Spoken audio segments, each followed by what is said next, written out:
জামায়াতে ইসলামের সহকারী secretary general ATM Azharul ইসলামের মুক্তির দাবিতে ঢাকাসহ সারা দেশে বিক্ষোভ সমাবেশ করেছে দলটি।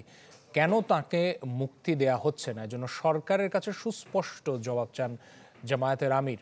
তিনি বলেন, ফ্যাসিবাদ আমলে বাতিলকৃত নিবন্ধন ফেরত দিয়ে শুভবুদ্ধির পরিচয় দেবে অন্তর্বর্তী সরকার।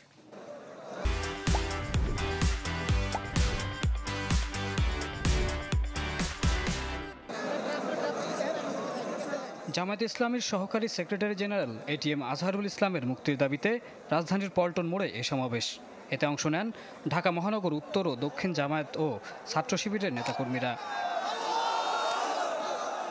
এতে অংশ নিয়ে জামায়াত আমির ডাক্তার শফিকুর রহমান প্রশ্ন তোলেন, ফ্যাসিবাদের অবসান হলেও অজানা কারণে আজহারুলকে মুক্তি দেওয়া হচ্ছে না। সরকারের কাছে এর সুস্পষ্ট জবাব চান তিনি।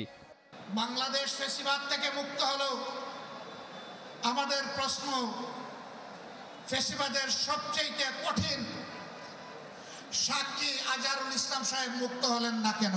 কবে মুক্তি হবেন সুস্পষ্টভাবে জানতে চাই সরকারের কাছে। বক্তব্যে উঠে আসে জামায়াতের নিবন্ধন প্রসঙ্গ। অভিযোগ করেন, স্বৈরাচার মুক্ত বাংলাদেশেও বৈষম্যের শিকার হচ্ছে জামায়াত। নিবন্ধন ফিরিয়ে দিয়ে সরকার শুভবুদ্ধির পরিচয় দেবেন বলেও প্রত্যাশা করেন তিনি। কেন আমাদের নিবন্ধন আটকে রেখেছেন? নিবন্ধন তো জালিম সরকার কেড়ে নিয়েছিল। সেই জুলুম আপনারাও কি আমাদের উপরে করবেন? এই জন্য কি হাজার জনতা জীবন দিয়েছে? হাজার হাজার মানুষ। এটিএম আজহারুল ইসলামের মুক্তির দাবিতে দেশের বিভিন্ন স্থানে বিক্ষোভ মিছিল ও সমাবেশ হয়েছে। নাটোর শহরের মাদ্রাসা মোড়ে বিক্ষোভ সমাবেশের আয়োজন করেন দলটি। একই দাবিতে কিশোরগঞ্জ, ঝিনাইদহ, ব্রাহ্মণবাড়িয়া ও পাবনায় হয় সমাবেশ। শফিকুল ইসলাম, চ্যানেল 24, ঢাকা।